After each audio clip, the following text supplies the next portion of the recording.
চিকেনটা ধুয়ে নিয়েছি। চিকেনটা ম্যারিনেট করে রাখবো।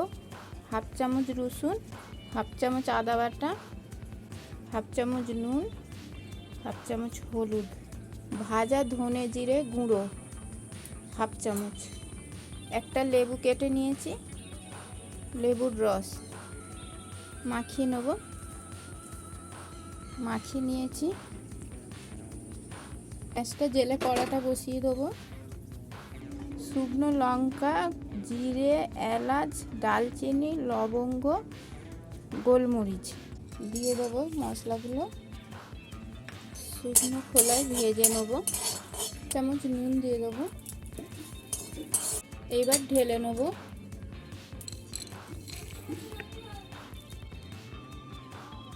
ওই কড়াতেই সরষের তেল দিয়ে দেবো। পেঁয়াজটা ছোট ছোট করে কেটে নিয়েছি। হয়ে গেছে। একটা তেজপাতা, দুটো চেরা কাঁচা লঙ্কা দিয়ে দিচ্ছি, দিয়ে দেবো। পেঁয়াজটা লাল লাল করে ভেজে নেব।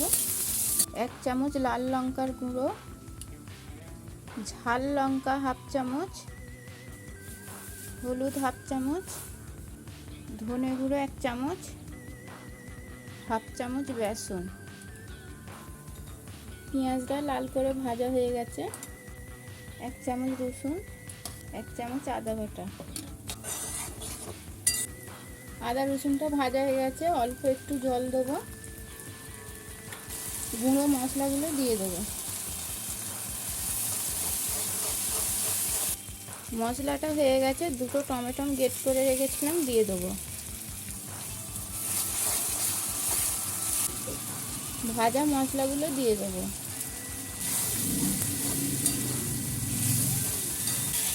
মশলাটা পুরো শুকনো শুকনো কষানো হয়ে গেছে। মাখিয়ে রাখা চিকেনটা দিয়ে দেবো।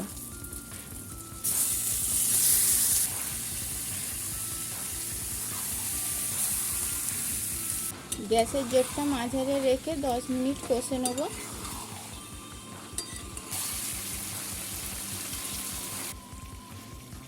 হাফ চামচ নুন দিয়ে দেবো।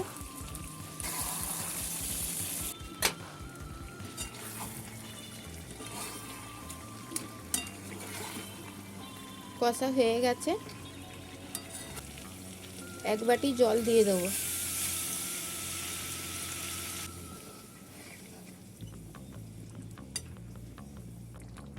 ফুটে গেছে। চাপা দিয়ে দেবো। গ্যাসের জোরটা কমিয়ে দেবো। 10 মিনিট রাখবো। 10 মিনিট পর গ্যাসটা অফ করে দেবো। দেখবো ওপর থেকে ধনেপাতা কুচোনো, এক চামচ গরম মশলা গুঁড়ো।